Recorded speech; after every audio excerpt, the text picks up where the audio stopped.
All right, guys, well, welcome back to another Automotive Adventure with Austin. Today you join me with my wonderful Passat wagon work truck, having done some work today. That is a 406 cubic inch small block Chevrolet that came out of our NASCAR. Doug went ahead and got very motivated and went ahead and pulled this motor out of the NASCAR while I have been busy. And it is now time for this motor to live on for another day and to move to the next chapter of its life. The plan as it sits at the moment is to take this motor out, clean it up a little bit, pull the heads off, send the heads off to Eric Weingartner in Oklahoma. Eric is going to do his magic to these Jegs heads, and then he's going to send them back to us. We're going to bolt them back on this motor and see what they do. We took this thing on a 1,500-mile road trip with the Power Tour this year. Also went to the Good Guys Nationals in Columbus, Ohio. The motor did very, very well. We have a little bit of an oil leak from it, but otherwise motor ran very, very well. I think it made like 470 horsepower or so, and that's with our out-of-the-box Jegs aluminum heads. This was a very budget build. We did a Jegs cool gap intake manifold, Jegs 750 CFM mechanical secondary carburetor, Jegs HEI ignition, Jegs heads, Jegs rockers, Jegs. Anyways, the idea is going to be, we think our bottleneck in our power is the heads. So we happen to have a really good friend in Eric Weingartner who's willing to do some work. So we're going to send these heads off to get some magic done to them. I don't know how much magic he's going to be able to do with these, because I don't know that anybody has ever put this much effort into a set of basic aluminum heads. Most people just go out and buy a set of $3,000 heads. That's not how we're going to do it. We're going to take a set of $1,000 heads and spend $2,000 worth of labor making them better. That's the plan. But got to get this thing out, got to get it on an engine stand, get it torn down, and see where we are. That's going to be what this episode's going to be all about, is getting everything torn down to the point where we see where we are, what we've got, how it survived the 1,500 miles, and then we'll go from there. So, small block Chevy stuff today. Step one, get engine out of back of Passat, which is a little creative. I don't think there's enough room for the lift plate and the jack arm. How do you think I put the motor in there? On the wheels. I promise you, it'll come out. It'll go in. It'll go in. There's not enough suspension in your lowered ride. Well, it is a little low. To take clutch out. Yeah, so what we're going to do here is I'm going to manhandle this. We're going to hook it. You're going to pull it. Sure thing. That's all there is to it.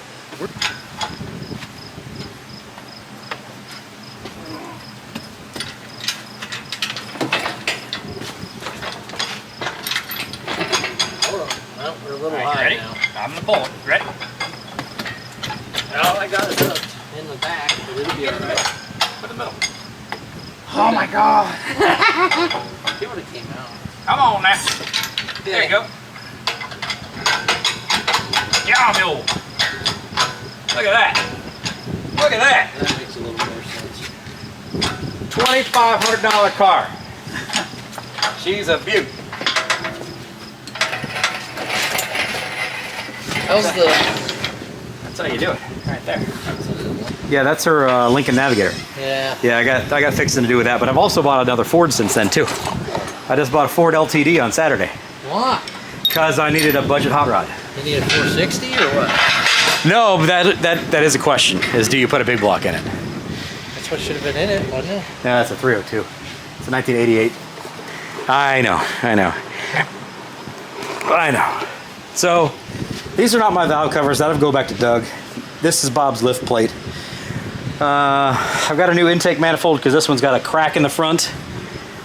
It's in my intake manifold box here. All kinds of pots.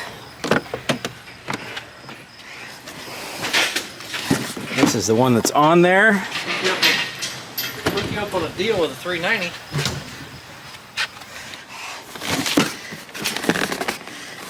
This is my new one.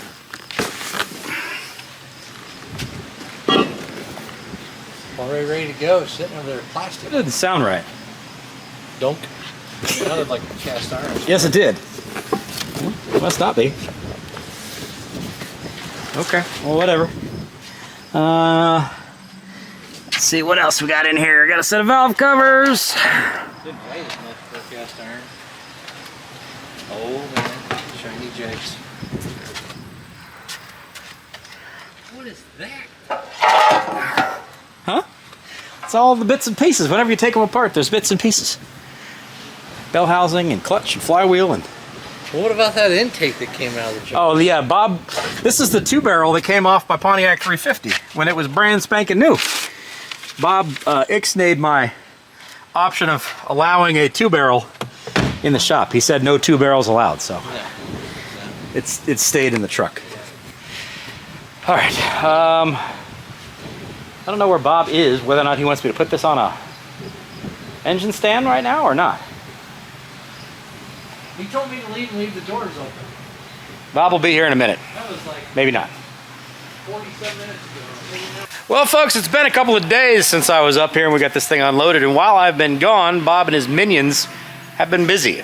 The small block is not assembled still. The heads are off of it. Pulled the rollers out of it.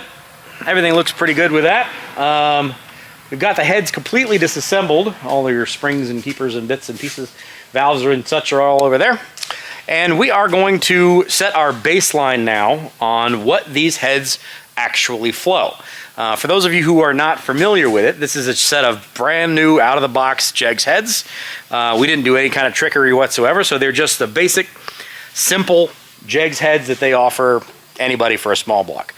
I believe when we ran this on the engine dyno, right in yonder, it made something like 480, is that right? 480, something like that? Yeah, something like that. Somewhere in the neighborhood of 480 horsepower, which is pretty dang respectable for 406 cubic inches of small block Chevrolet with some basic, bargain aluminum heads that anybody would bolt onto any Chevy 350 or 400.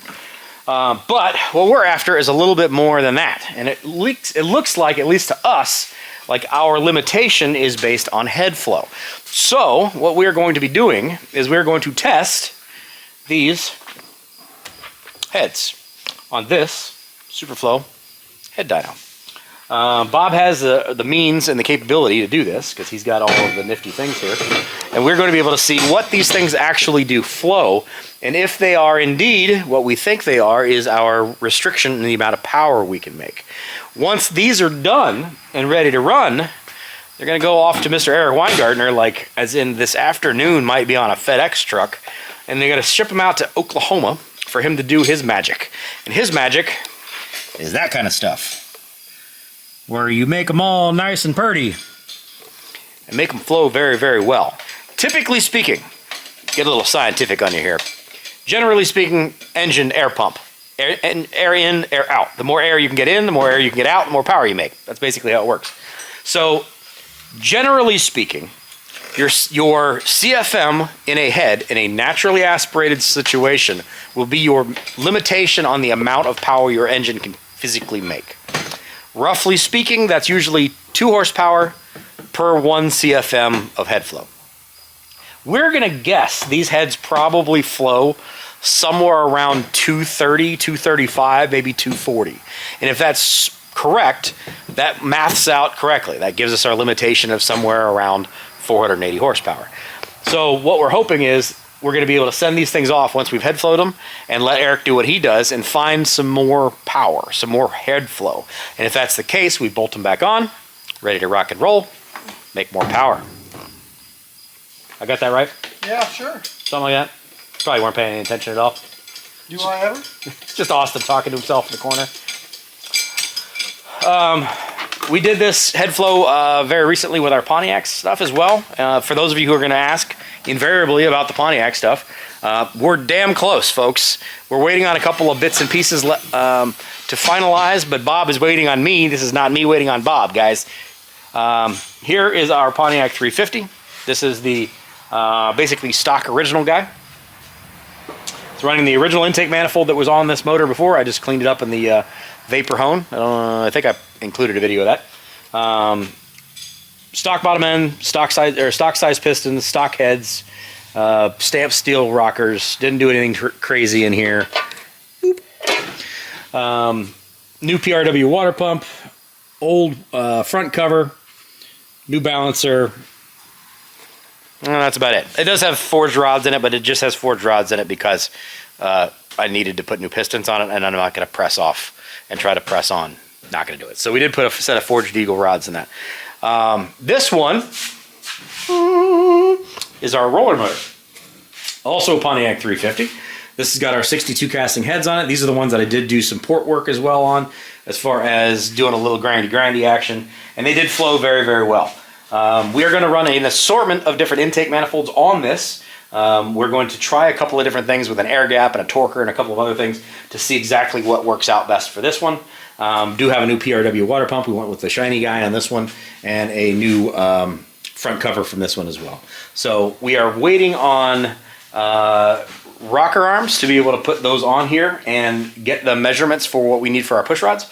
And then once we've got that, this is basically ready to rock and roll. That one over there, we don't need to worry about that because it's running the original rocker. It's going to run the original sticks, word, push rods. So don't have to worry about it. But we do got to do a little bit more measurement on that one though. This one does have a brand new windage tray from BOP. We got a couple of other bits and pieces from the BOP guys as well. Thank you very much for the very, very rapid response in getting us what we needed, as well as the new tray there for the top as well. Yeah, got some stuff from Butler, got some stuff from BOP. Neat thing is, when you're in the Pontiac world, you got some good people you can rely on. And they have bailed me out a number of times. I'm just saying that. I mean, I would suggest we put a... That groove right there? Yeah. That's where our oil leak was? I would say it probably should have had a... Seal looks okay. Yeah, we still may put a new one in it. Yeah, while it's there. While it's there, it's easy. Spend the $5 yeah. or $10, whatever it is. Yeah. All right, well, because that... I mean, it was definitely a pretty consistent leak, but we also weren't exactly super nice to this motor while we were driving it. It was spinning pretty good. It was 25 to 3,200 RPMs all day, every day, all through the summer. So, all right. Well, simple solutions, right? Well, we're gonna hope it is. We hope it is. All of our goobering here didn't do much. That's not where it was coming from. For those of you who have never watched any of these things, essentially it's a gigantic shop vac that is going to pull air through the motor, and it measures based on what your pressure is, how much air is flowing through this at the varying different levels of spring height. So Bob's got a little tool he's going to put on here, and he will open these valves a little bit at a time, and we'll be able to measure how much air is physically flowing through that. And that little donut that he's sculpting right now simulates essentially the runner of an intake. So it allows that air to kind of funnel down into that intake tube. Pretty neat little process, and this is all kind of new to us. We just upgraded recently to this digital guy here, so that we can use a laptop and be able to pull our data samples a lot easier versus the old way where we were doing math and pen and paper. This is a much more efficient setup. Good investment in the shop upgrade for sure. We have not touched these heads. You can still see that there's like some casting flash and stuff that are in here. So they are as they were out of the box directly from Jegs. When we ran them in the car, they were factory springs, factory valves. I think you had said we were going to go upgrade the intake valves. Yes. Yeah. What size are these? I think they're 202s. 202s, and we're going to a 208s? Yeah. But we're going to leave the exhaust valves alone. Yes. 160s. Yeah. Okay. I need to measure that. I will measure that. Okay. We're not looking for anything completely crazy with this thing. It doesn't need to make 600 horsepower. It's just going to be an interesting thing to see where we, with a very, very pump gas friendly motor, what kind of power can you get out of it? Just a set of basic aluminum heads. And realistically speaking, Eric doesn't have a CNC program built for these heads. So he's going to do these by hand, which means it's also something that you could do by hand. So you could end up buying just a set of basic, Jegs off-the-shelf heads, and then be able to replicate more or less the kind of results that we're going to get out of this exact same thing without having to have a super duper fancy CNC machine or anything like that. So there's a lot of power that can be made there. There's a lot of gains you can make on a lot of heads based on doing porting and polishing work. And it's free horsepower because all it really takes is, you know, a few hours of you with a grinder and knowing what you're doing and doing what you do. So we'll see. I'm thinking these are going to flow like, we're going to test what, 2 cylinders? I'm thinking we're going to see 235, 240 as our max on 600 lift. How far do you lift one of these? Well, I mean, I ought to check it to 650. Okay. You ought to see where it starts turning over. See where it tables off and it goes the other direction? Mm-hmm. Pontiacs, you don't typically lift anywhere near that level. No. My first small block Chevy, excuse me. I'm learning. Donut looks good. Nice clean blends into the intake. Looks good, Bob. I like it. So this little nifty thing here essentially just dials this in and it presses this down, and we'll do this in 100 lift, 200 lift, 300 lift, 400, 500 lift. And this little machine over here is already fully calibrated with our new Jegs 406 setup here, and it will record what our actual flow rates are at each of these individual lifts. So we'll start at 100 lift, and we'll go all the way down until probably 600. Maybe we'll test it at 700 and see what the difference is there, or we'll do it at 650, whatever we really want to do. I can change these values and just see what it does, where it makes the most power, where it peaks at power, where it starts to fall off. And this is really going to tell us where our power potential really is. Why this is important is because it tells you where your bottleneck is. If you've got a great set of heads that flow a ton of CFM, but you're not making good power, probably somewhere else. Maybe it's the intake itself just can't flow very well. I've got issues with one of my other motors. My Pontiac 455, for instance, has the crappiest intake manifold I can put on it. Flows the least amount of air possible. So it makes boatloads of torque, makes no horsepower because it just cannot flow up on the top end. So you can figure out if it's a head restriction or if it's where if your power restriction is somewhere else. This is a very basic thing to do, and it is something that Bob offers as far as a service through his shop. It's something that I try to get done all the time now that we've got this done, so I know exactly what these heads will make. So when we do get it on the dyno, if we do run into a problem, we can figure out where that problem is. Also, it helps me build a plan as far as what I want to do with a motor and what I can do once I know what a set of heads will flow. If it'll flow 500 horsepower, I know I can build everything else to flow 500 horsepower. If the heads will only flow 460 horsepower, I don't have to overbuild the hell out of everything else to be able to maximize the head flow. Hopefully that makes sense. I think I explained that correctly.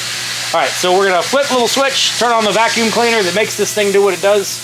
We'll start testing this stuff and we'll see what kind of head flow this does. We're gonna do 2 different cylinders, this one and this one. That's probably all we really need to do. Technically speaking, you could go through and test all of them if you really wanted to, but not really all that important. We also are gonna skim cut these just a little bit on the deck just to make sure everything is good and true. And then we're gonna package them up and send them off to Eric. So get Bob back over here and we're gonna get testing. This is the part where you put in the comments. What do you think this thing's gonna flow? At max, what do you think max lift will be?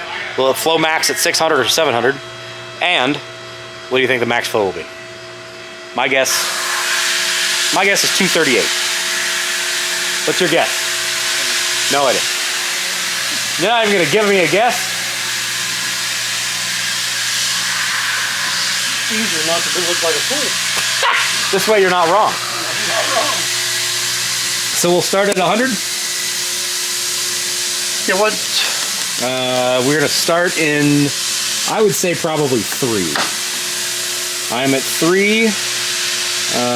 We're gonna go, we gotta turn this on. Hold on. I gotta get this thing on, and I gotta do my 0 out, which is 0 out pressure readings.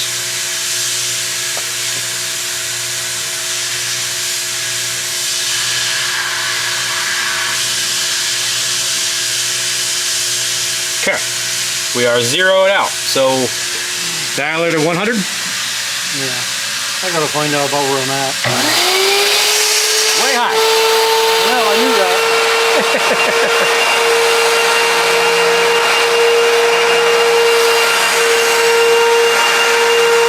DJ Bob working the dials. Trying to get this to 28 pounds. Oh, is it over? 28 CFM? Yeah, you want to get to 20. See what I'm saying? It's a bar to get there. Yeah.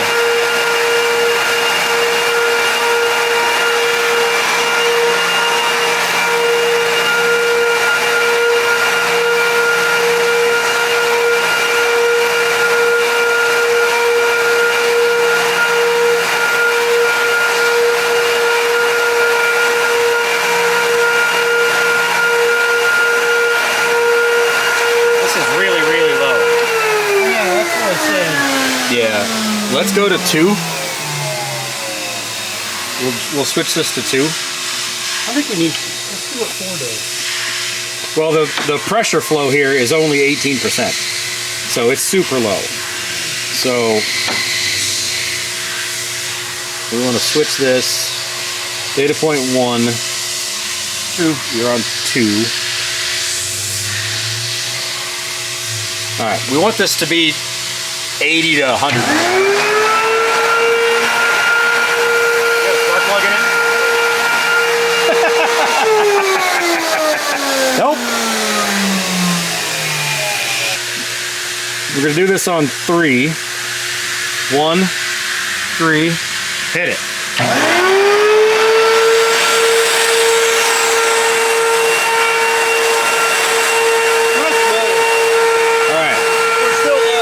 Still low.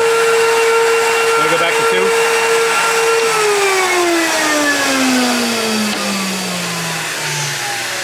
Alright, hold on.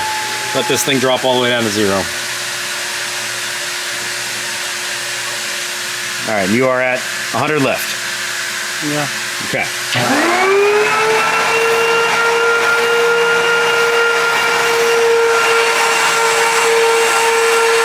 There we go. Now we're getting right where we want to be. Record. You'll see it'll take 30 samples. So it's not just one reading. It'll take 30 quick samples, and then it'll average those out to give us our flow. So at 100 lift, we flow 67.5. So now we're going to go to data point number 2, which is 200 lift. And I have a feeling we're going to need to probably go up to 3.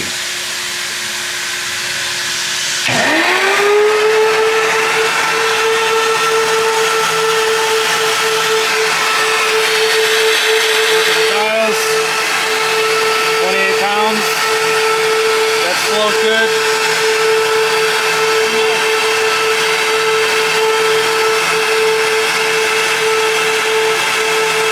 Okay.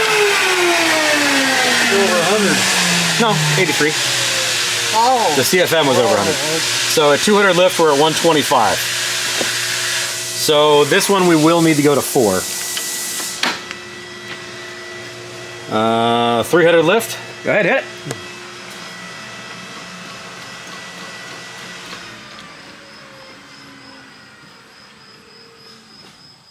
Three. Yep. Did you get 3? Yep. 3 and 4 on this? Yep. Yep.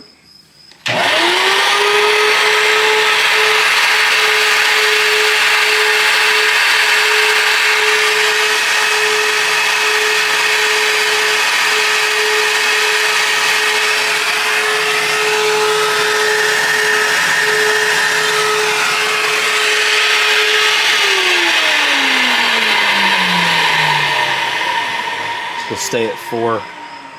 Go 400 lift. Okay.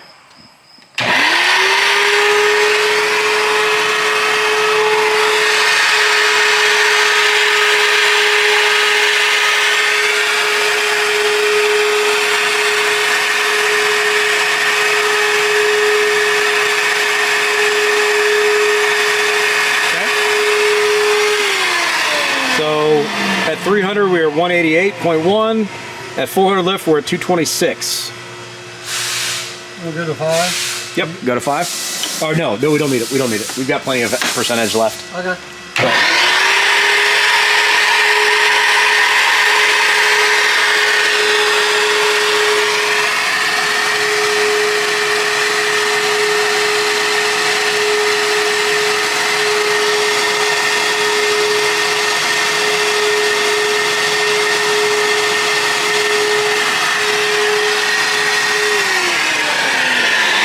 what did I say? 238, 237.5 at 500 lift. So let's go to 600 lift and see if it picks up any. You got a percentage yet? 74%, so we're still good.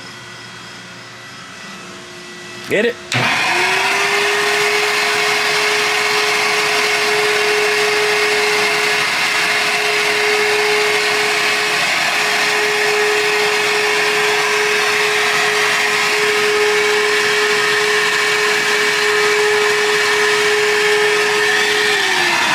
Still picked up flow at 600. So 244 at 600 lift. You want to go 50 or do you want to go a full 100? No, 400. Still go to 700 lift? Yeah. Okay. And you're still within range on your percentage, so.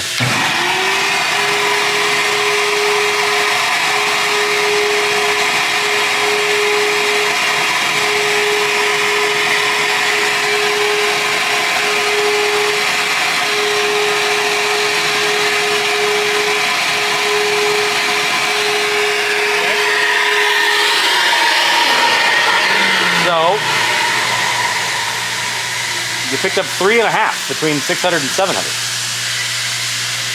But at least it didn't nose over. I'm surprised it picked up between 600 and 700.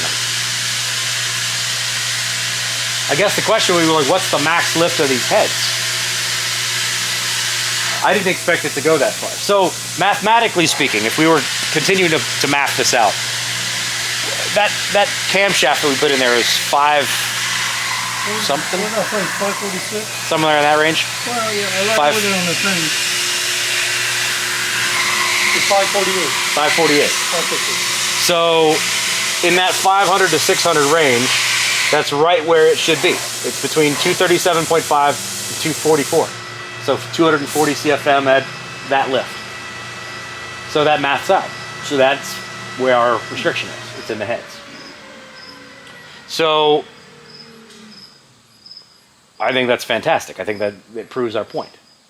Now, from this spot, we're going to skim cut the heads. Yeah, but it won't. But that's not going to affect our flow. No. But we're just doing that. And then we're going to send these to Eric.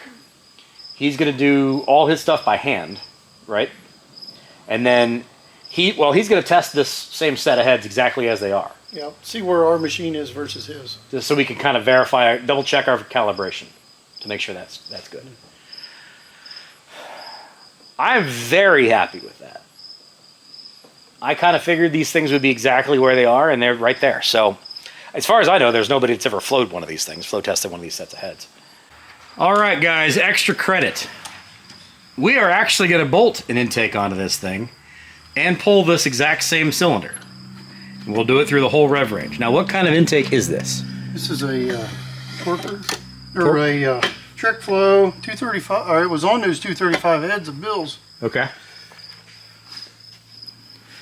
So it's a trick flow, single plane. Yeah. You can see what we got going on here.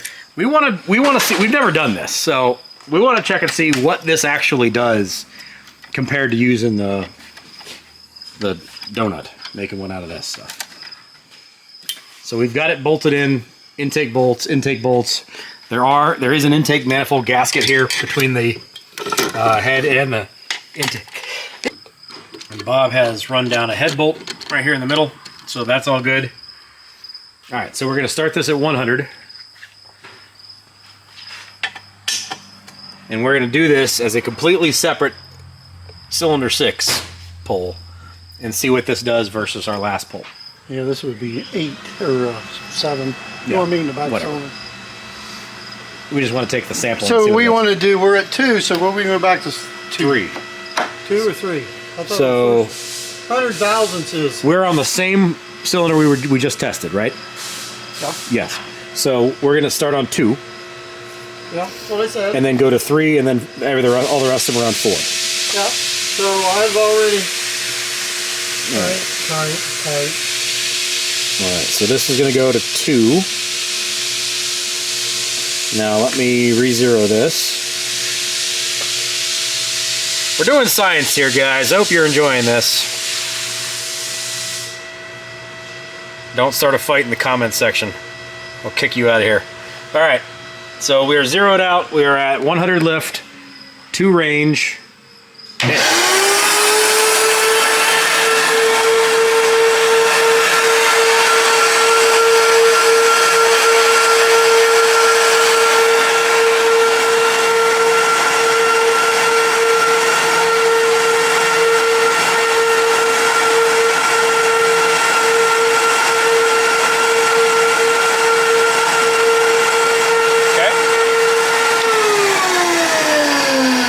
Go to 3 range, go up, or go another 100 in lift. So this will be 200 lift.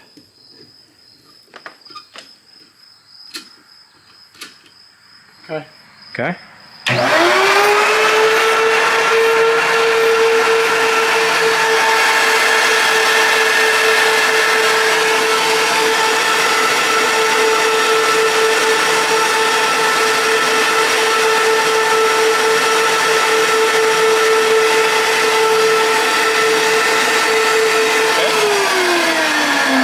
$125. All right, so we're gonna go to range 4 and we're gonna go up 1 more 100 and lift. Okay.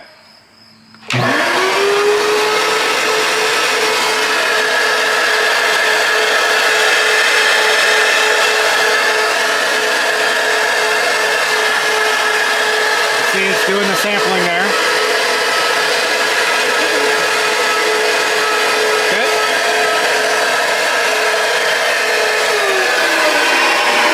Range we're going to leave alone, and we're just going to go for another 100 lift. Hit it.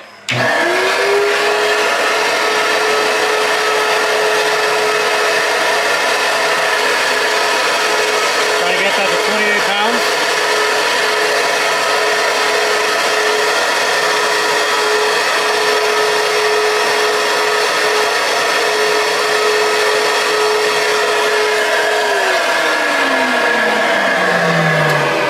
Lift.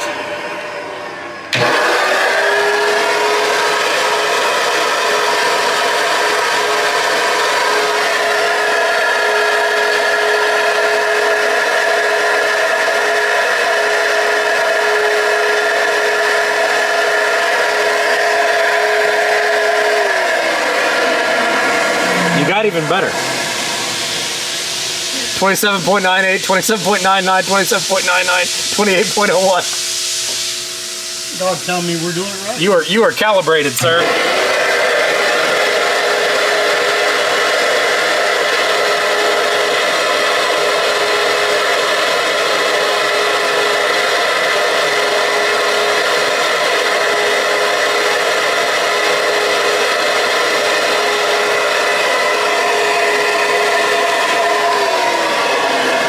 All right, you want to pull this to 700?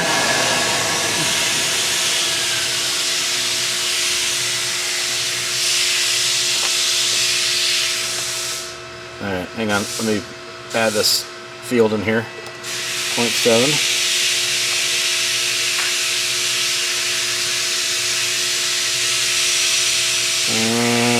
Comport 3, come on, talk, thank you. Range 4, 700, hit.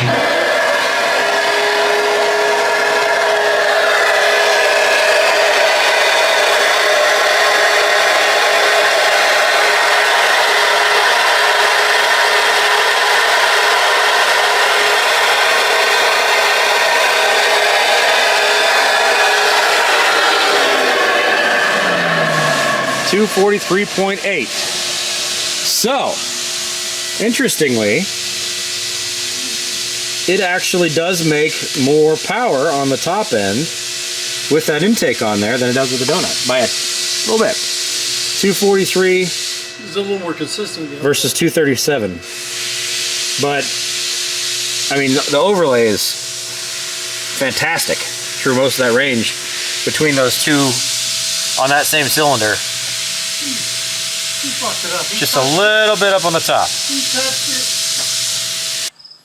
That's pretty respectable. For a cheap set of heads. Yeah. Yeah. So, I guess the question really is, and we don't have an answer for this, what can you get out of these heads with a port job? Well, once we get back, we'll find that out. What do you guys think?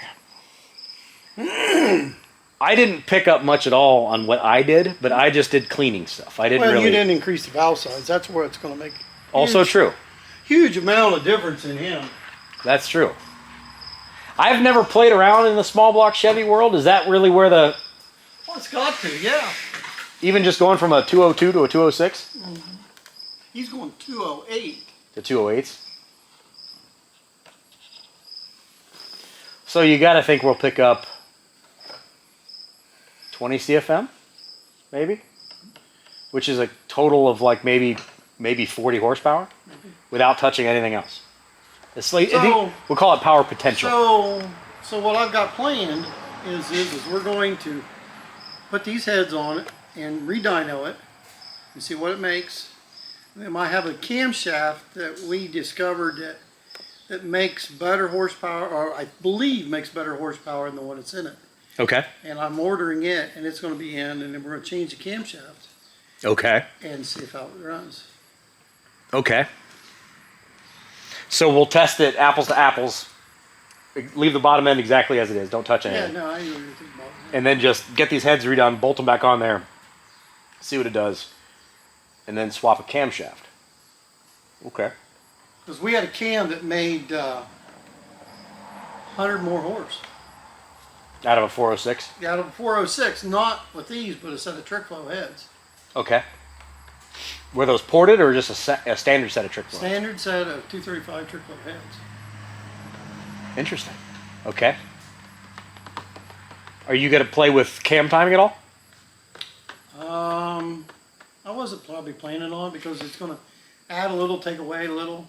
This one we installed at 4 degrees retarded. Is that right? I don't remember. I think it was 4 degrees retarded. I think. Well, I don't think we did. No? Just installed straight up? Because I didn't really know what it needed. Yeah. Okay. If I don't feel what it needs, I won't change it. Okay.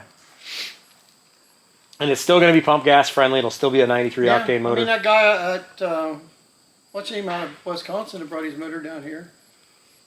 He made just a few shy of 600 horse on a pump gas 406 with trick flow heads.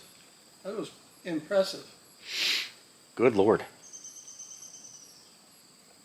That's why I want to try that camshaft. Okay. That makes sense. What rev range, where was he making that power? Way up top? Well, I mean, I just think it was.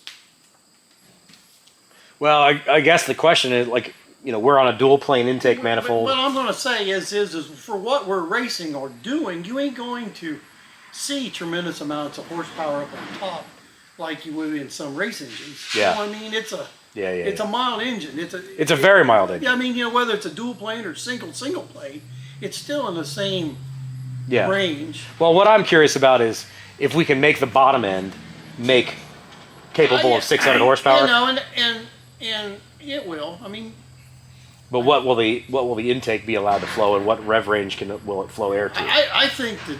I think with this other camshaft, it has to. You know how they're changed. Okay. Well, that'll be neat, and that camshaft will be Got to order. okay. So we're gonna ship these heads off today. Eric's gonna do these heads for us in Oklahoma, and then the plan is I'm gonna fly Eric out here, and we'll get all of this thing reassembled, and then get it on the dyno, make some polls on it, and we'll have Eric himself here to kind of help interact and educate on this stuff. If you're not familiar with Eric Weingartner stuff, super smart dude, way more interesting and intelligent and able to speak to this kind of stuff than I am. Check him out on YouTube. Great dude. He will be here to help us get all this stuff configured, and then we can do the cam swap on the dyno, yeah? Don't have to pull it off, just knock it out right there. Is that a 1-day thing, 2-day thing? Well, I hope, because we got like 4 engines of dyno while he's here. Okay. So it's going to be It's gonna be a busy weekend. a busy week. It could be during a week. Okay. All right. But that's gonna be October? End of October. Okay. He's So doing a cam challenge you need to check out. okay. So that is going to be the place we're going to set this now. This will stop at this point in time. We will resume this 406 small block Chevrolet video series in a month and a half, somewhere in that range, when we get Eric Weingartner out here and these heads are back, and we can go from there. The next things you're going to see from up here are going to be Pontiac stuff. We're going to get our rockers in. We're going to get that all stuff. We're going to get our push rods ordered. Ideally, what we're going to try to do is be able to run these two motors back to back. This one's going to run first. We're going to set our baseline with this. It's just a basically bone stock 350, more or less. And this will set our baseline, and then we're going to be able to run that guy and see what all of the bells and whistles, roller, camshaft, and all these other fun things will gain us as far as power goes. Is the juice worth the squeeze? Is the spend worth it? I have no idea. I've never seen anybody spend this much time, energy, and money on a Pontiac 350. But we're going to find out. And then you guys are going to be able to laugh at me when I don't make a whole bunch more power. But we'll see. But the idea is to be able to run both of these things back to back. And you've got a 327, I think, to run also? Hopefully tomorrow and the next day. Okay. And then your 427 is It's being assembled. somewhere in that middle of all that? What? Gonna run somewhere in the middle of all that? No, the 427 will be dyno with Eric here. Oh, we're gonna do that with Eric here. Yeah, we're going to do bills with Eric here. Gotcha. Okay. So all that has to happen with Eric here. That's gonna be a busy couple of days. It is. Okay. So there you go. That's where we're going to wrap this one up. Thanks for being here. Appreciate you. You guys watching this stuff is what helps pay for this stuff, so thank you very much. Thanks to Jegs. Huge thanks to those guys who helped me be able to do this project. For those of you who don't know, I'm giving this motor away. Like, giving it away. The gentleman that let me borrow this bottom end, if you haven't seen the video, I will link it somewhere up here. This is his scat rotating assembly short block. And he allowed me to borrow this to be able to go on Hot Rod Power Tour in the NASCAR. And we had a great time, did 1,500 so miles on that thing over a month and a half period while we were on Power Tour, and then also on Good Guys and some random cruising. So in order to be able to borrow this, I said, hey, you know what, I'll give you the top end kit, intake, carburetor, cam, all this fun stuff, if I can borrow it. And he's like, rock and roll, let's do it. So this is going to live on in his 1979 Camaro, which you will also be able to see coming up as well. So pretty cool experience. I'm excited to be able to give this thing away and let it live on in another chassis and be able to make some more memories and have some fun. So thanks for being here, guys. I truly do appreciate you. I'll see you again hopefully in the next couple of days. I think we're going to be back on the Mopar project next because we got to get that thing done. We're this close to getting it up and running correctly and able to run and drive and turn and stop and get out of that dang garage. So that'll probably be what we'll take on next. Or maybe it's my 351 Windsor build for my LTD. Don't know. Stick around. You'll find out. Take care. Bye-bye.